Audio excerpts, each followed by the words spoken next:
Hello दोस्तों, नमस्कार। आज हम आपके सामने कहानी लेके आए हैं। एक लाडली बेटी थी। दहेज प्रथा पर कहानी है दोस्तों। सेठ मदन लाल शहर के प्रसिद्ध और सबसे धनी व्यापारी थे। उनके यहाँ नौकर चाकरों की पूरी टोली रहा करती थी। भगवान की कृपा से उनके घर में लक्ष्मी धन वर्षाएं करती थी। सेठ मदन लाल के एक सुंदर, सुशील और शिक्षित बेटी थी जिसका नाम कल्पना था। जी हाँ, जिसका नाम कल्पना था। अपने माँ बाप की इकलौती संतान थी, इसलिए लालन पालन में किसी भी प्रकार की कमी नहीं हुई। माँ बाप का प्यार भी बराबर मिलता रहा। सेठ के जीवन में किसी भी प्रकार की कोई चिंता नहीं थी, किंतु कहता है जिसके घर में बेटी जन्म लेती है उस घर में माँ बाप को चिंता होने लगती है। कल्पना पढ़ लिख कर शादी के योग हो गई थी। माँ बाप को कल्पना की शादी की चिंता सताने लगी। जगह जगह योग वर ढूंढने के लिए रिश्ते नातों लोगों को लाग गया। काफी तलाश के बाद 2.5 साल के बाद एक योग वर ब्रजपाल की तलाश हुई। ब्रजपाल चौधरी सचिंद्र के पुत्र हैं। नाम से ही पता चलता है कि सचिंद्र धनी से भी चौधरी हैं। सेठ मदन लाल ने चौधरी सचिंद्र के अपनी पुत्री कल्पना के लिए ब्रजपाल से विवाह करने की बात की। चौधरी सचिंद्र ने कल्पना से अपने पुत्र के विवाह का आश्वासन सेठ को दिया। चौधरी जानता था सेठ की कोई और संतान नहीं है। कल्पना उसकी इकलौती संतान है और सेठ की उम्र 50 साल है से ऊपर, अर्थात अब इसके कोई संतान नहीं हो सकती है। ऐसी लालच आई उसके मन में और उसने विवाह के लिए तत्काल हाँ कर दिया। लगन मुहूर्त देखकर दोनों ओर से खूब उत्साह और जोश के साथ विवाह किया गया। सेठ मदनलाल की इकलौती बेटी का विवाह था, इसलिए सेठ धन का लोभ नहीं कर रहा था। वह जी खोलकर अपनी बेटी की शादी में धन लुटा रहा था, अर्थात खर्च कर रहा था।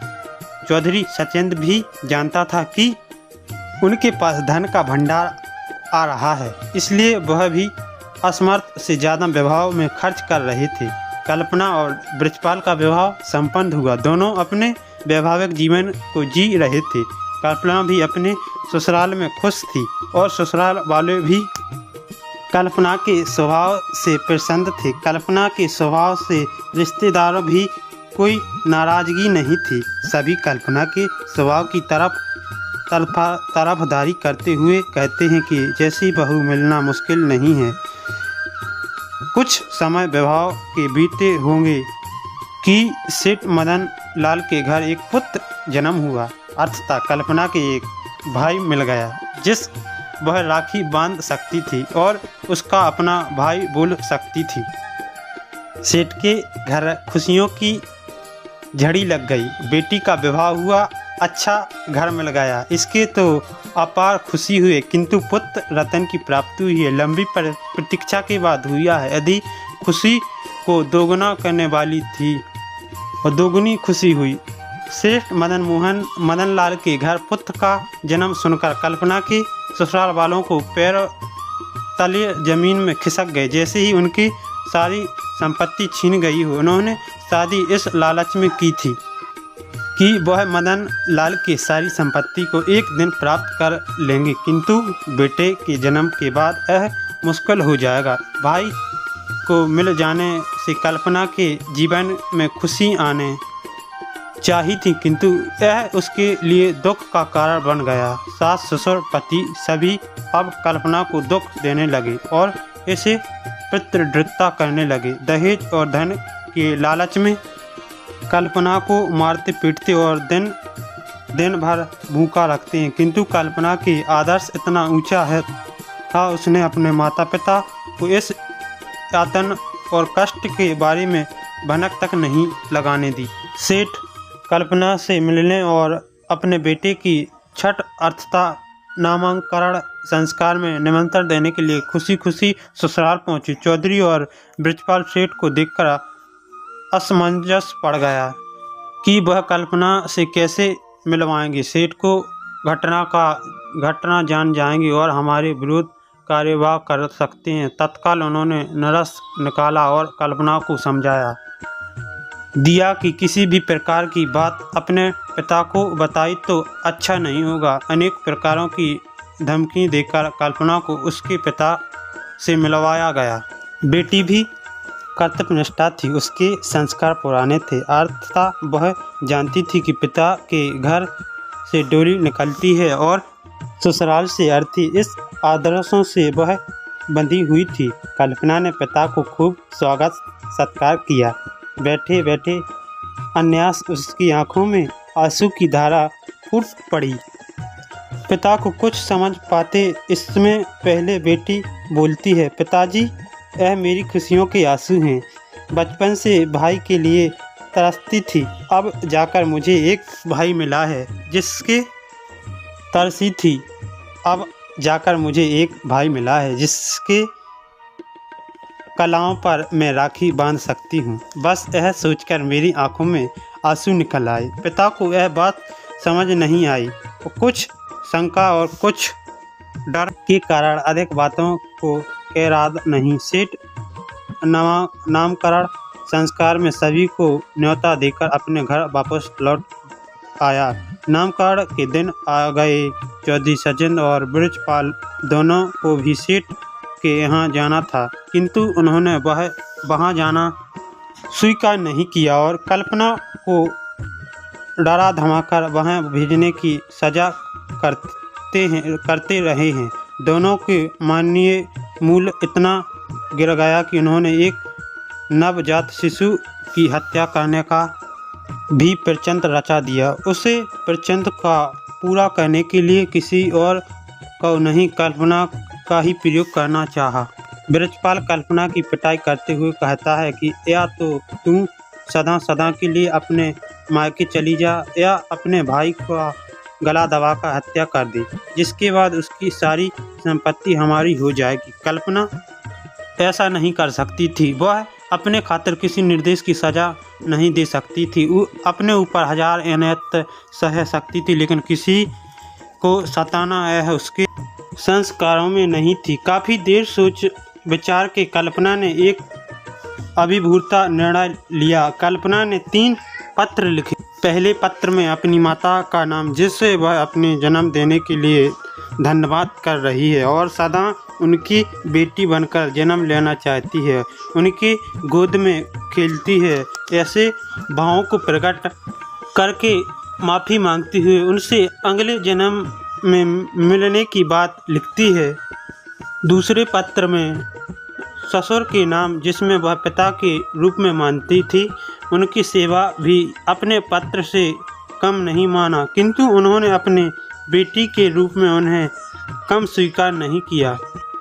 इसके लिए वह अपने को ही दोष मानती है और अपने ससुर से माफ़ी भी मानती है कि अगले जन्म में मैं फिर एक अच्छी बहू बनकर आपके सामने आऊँगी।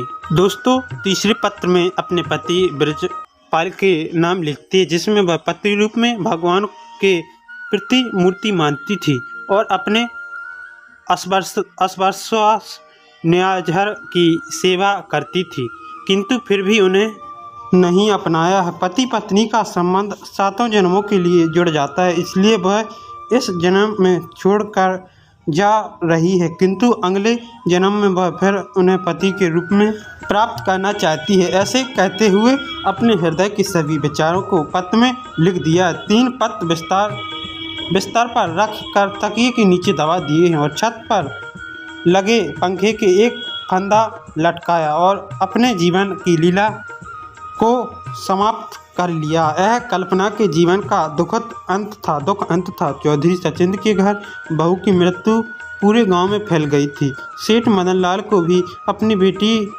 ने रहना की सूचना मिल गई थी। थाने पुलिस चौधरी बृजपाल और सचिंद्र के घर मौजूद थे। सघन तलाशी पूछताछ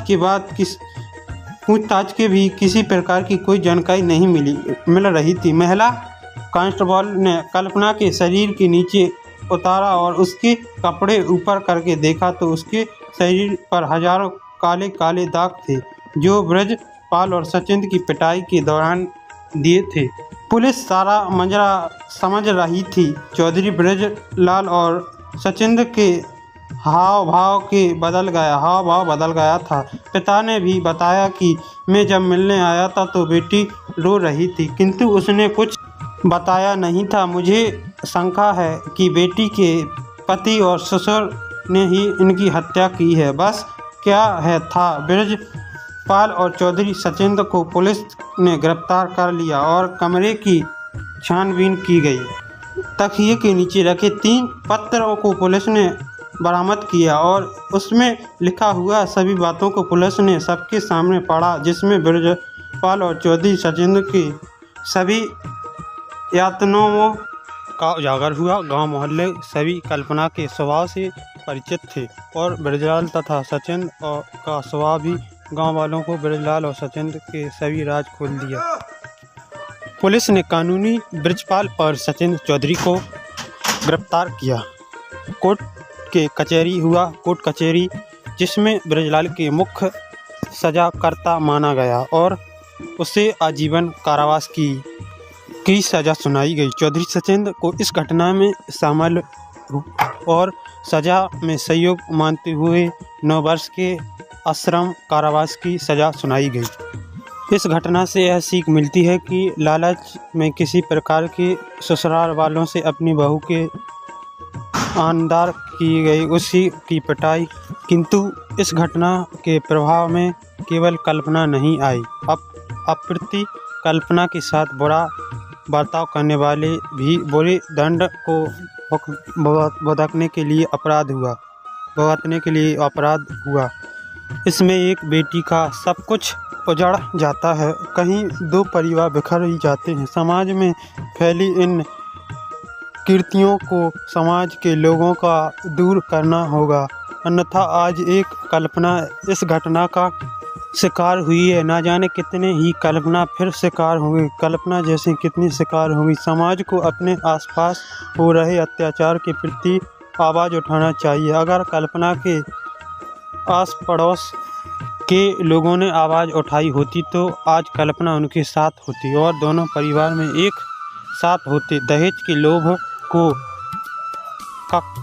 कड़ा संदेश देना आवश्यक हो गया है कि वह बहू को विवाह कर लेते हैं जो उनके घर की लक्ष्मी है, ना किसी के विवाह किसी धन कुबेर को उठाकर लाते हैं जो उसके घर धन बरसाकर। दहेज के प्रति समाज की नज़रिया बदलना आवश्यक हो गया है, नहीं तो कितनी और बेटियों का घर उजड़ेगा। वही बेटी हमारी है और आपकी भी हो सकती है। तो दोस्तों, आप लोगों को दहेज प्रथा की कहानी कैसी लगी? हमारी कहानी सही लगी है तो चैनल को सब्सक्राइब करें, बेल आइकन को दबाएं, जो भी नोटिफिकेशन हो आप तक पहुंच सकेगा। दोस्तों, मिलते हैं अगली वीडियो में, तब तक के लिए जय हिंद जय भारत, धन्यवाद।